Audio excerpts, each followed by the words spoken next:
Dear students, in this video, we are going to discuss the modes of helical antenna.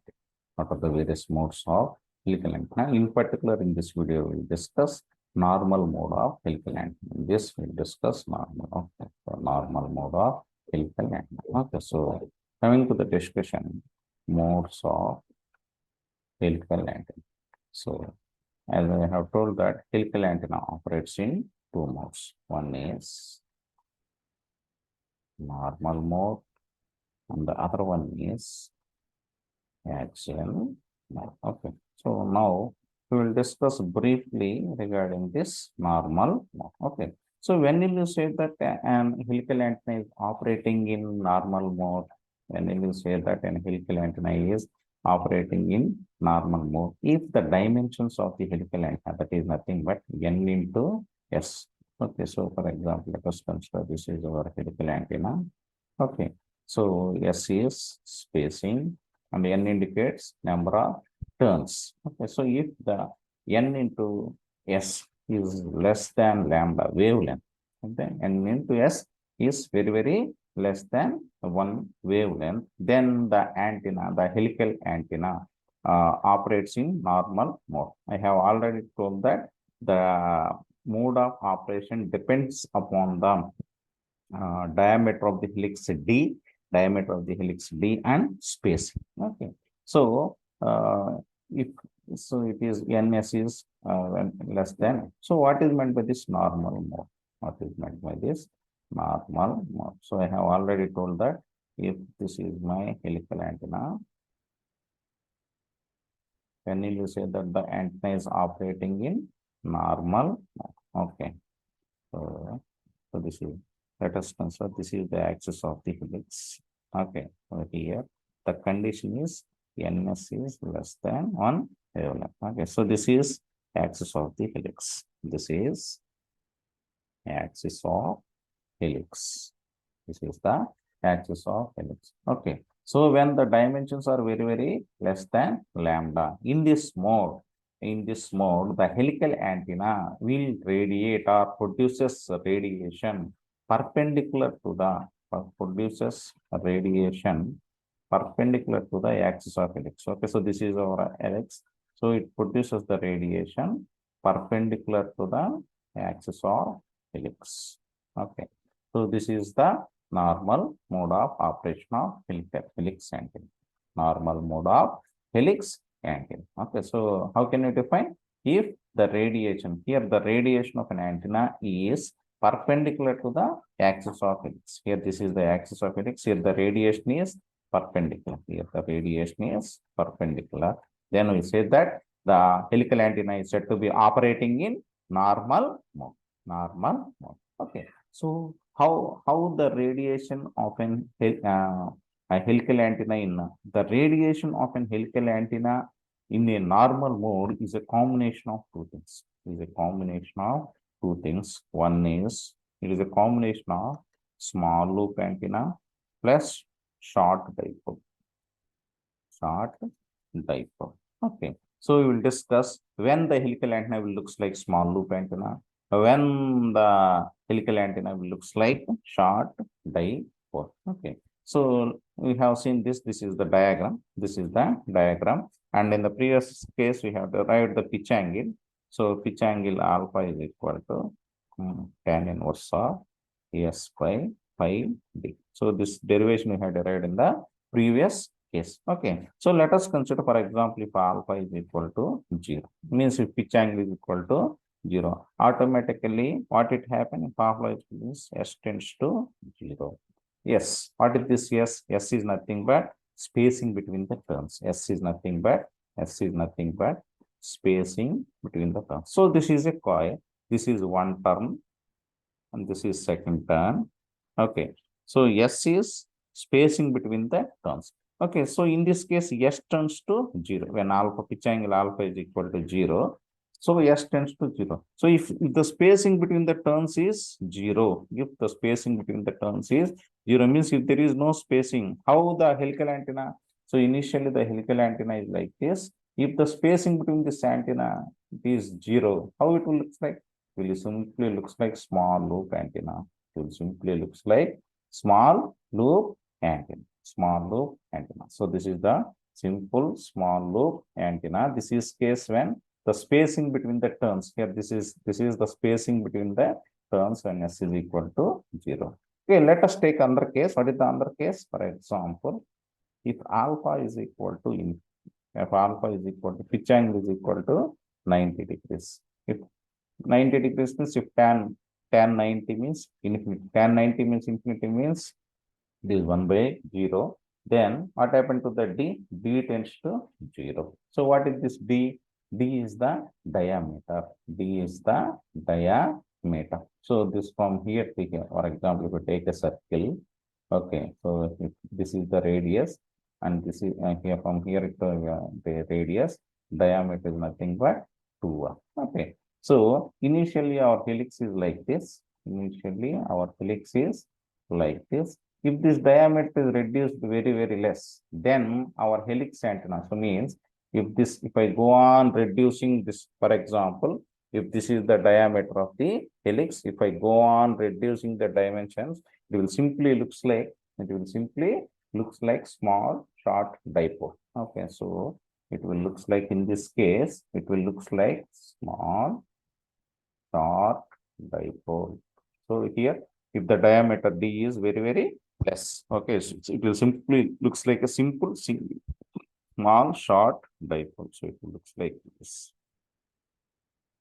Okay, so this is the case. Okay, so these are the two cases. When alpha is equal to 0 means s tend to 0, it will simply looks like small loop antenna. Loop antenna. Okay, so when alpha is equal to 0, D is equal to 0. In that case, the loop antenna looks like small short dipole. Okay, so finally, the radiation of an helical antenna in normal mode is a combination of small loop antenna as well as short dipole, Okay, so in the previous lectures, in the first, in the second unit, we had derived electrical field of short dipole, that is E theta, and small loop antenna. I have already derived electrical field of small loop antenna, that is E phi. Okay, so the far field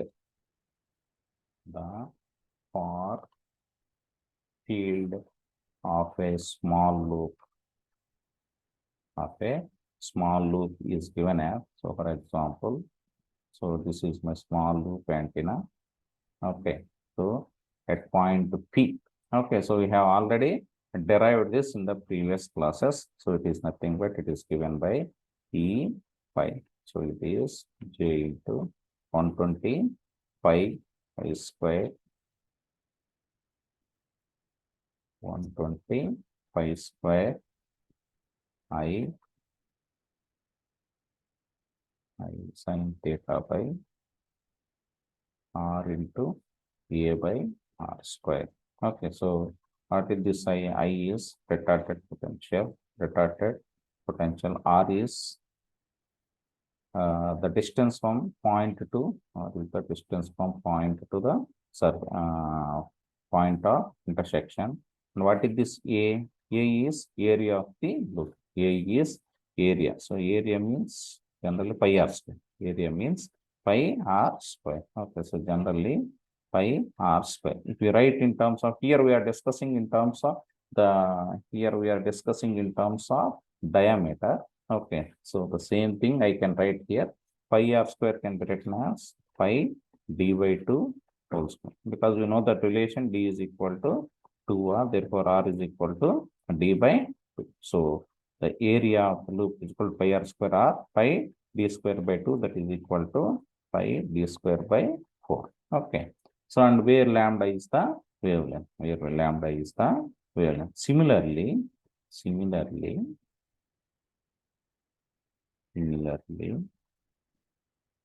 the far field, okay, short dipole, that means that is nothing but the already derived. So here my short dipole is there.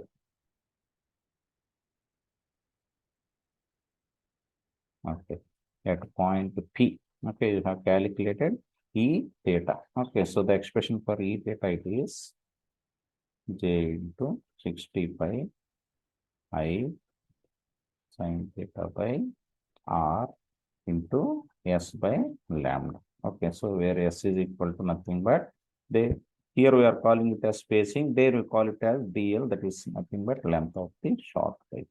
Length of dipole. Okay, so this is the value of E theta. This is the value of E theta. So this is the value of E5, electrical field density of short dipole. Okay, so this is electrical field intensity of, this is the electrical field intensity of short dipole. This is the electrical field intensity of small loop antenna. Okay, so what is the main aim of this helical antenna? It will produce a circular polarization. Circular polarization. So what is meant by this circular polarization? Circular polarization means orientation of electrical field components. Okay, so here what are the two electrical field components we are having? We are having E theta and E5. E theta is due to short dipole and E5 electrical field component that is due to small loop antenna.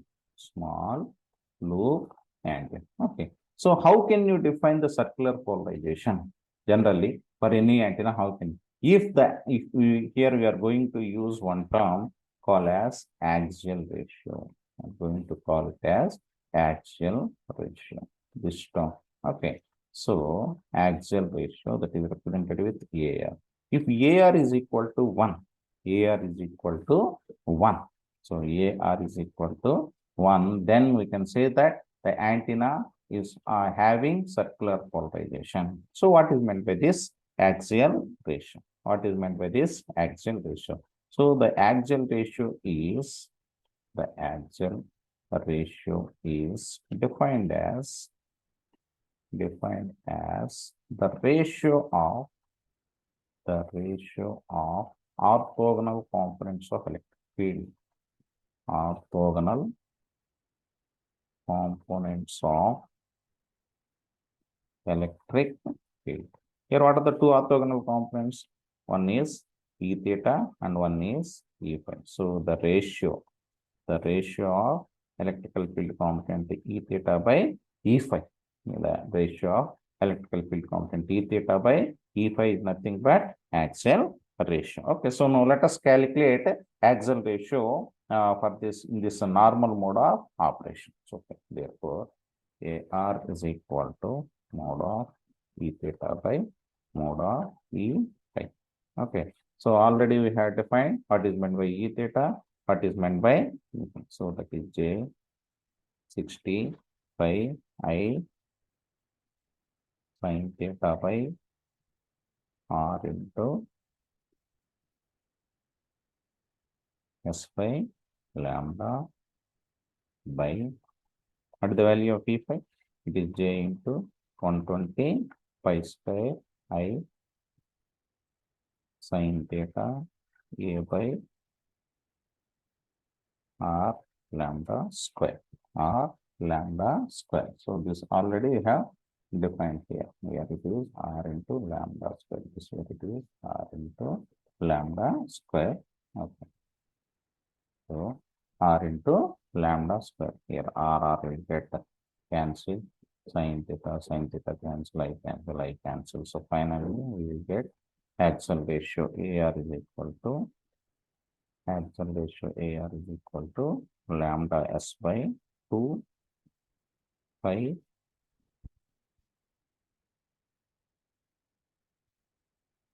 2 pi A. Okay. So that is lambda S into 2 pi, where A is area. So area means general formula is pi R square or pi B by 2 whole square. Okay, so that is 2 pi into pi B square by 4. Pi R square, that is pi B square by 2 pi R square. So finally, so you get AR is equal to 2 ones, 2 twos, 2 lambda s by pi square into this. Very, very important thing.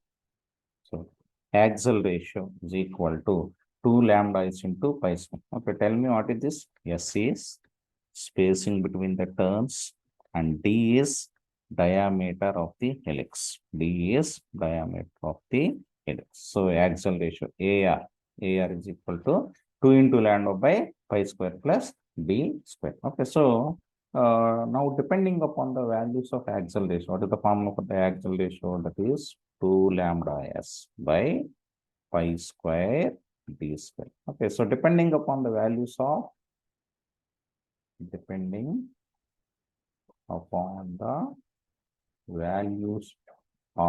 axial ratio, we will get three conditions. Okay, let us see the first condition. Okay, let us see the first condition. The first condition is when AR is equal to 0. Okay, so when AR is equal to 0 means E theta by E phi is equal to 0 in this. Okay, so E theta becomes 0 and E phi exists. E phi exists. So we know that in a spherical coordinate system, so if this is the sphere, okay, so phi, what is the range of the phi? Phi ranges from 0 to 360 degrees. That is horizontal. 0 to 360 degrees. So phi, if we start from here, so the range of phi is from 0 to 360 degrees. That is in, for example, if you consider this is a sphere, this is a sphere. Okay, so the range of phi is from, if you start from here, so E 180 degrees again like this. So means that is horizontal. This is horizontal. Okay, so when AR is equal to 0, when AR is equal to 0, which component is present? E phi component present. E phi component means horizontal. So phi is phi variation along horizontal.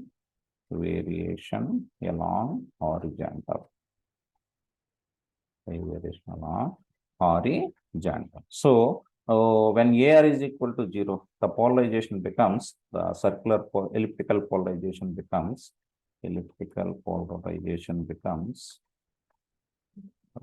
linear horizontal polarization. Linear horizontal polarization. Very, very important. Okay, so this is case when AR is equal to 0. When AR is equal to 0. Now let us discuss the second component. So when AR is equal to infinity. When AR is equal to infinity means E theta by E phi. Infinity means we can write it as 1 by 0. Here E phi becomes 0 and E theta exists. E theta exists. Okay. So what is the range of theta? We know that the theta range is from 0 to 180 degrees. For example, if you consider this is a sphere. Okay. If you consider this is a sphere, if you consider this is a sphere, how the theta ranges from? Theta ranges from here, theta to 180 degrees. Means like this is vertical. Okay. So the theta varies in vertical mode. So here the theta varies in so the theta varies like this from 0 to 180 degrees. 0 to 180 degrees. 0 to 180. So here theta variation along vertical. Theta variation. So in this case, when AR is equal to infinity, the elliptical polarization becomes linear vertical polarization.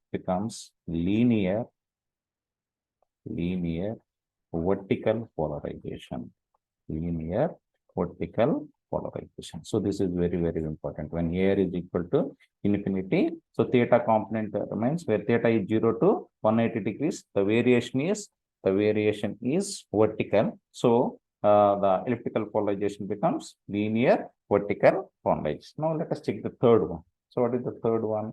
Third one is when AR is equal to 1. AR is equal to 1 means E theta by E phi is equal to 1. Means here both E theta component and E5 component both exist.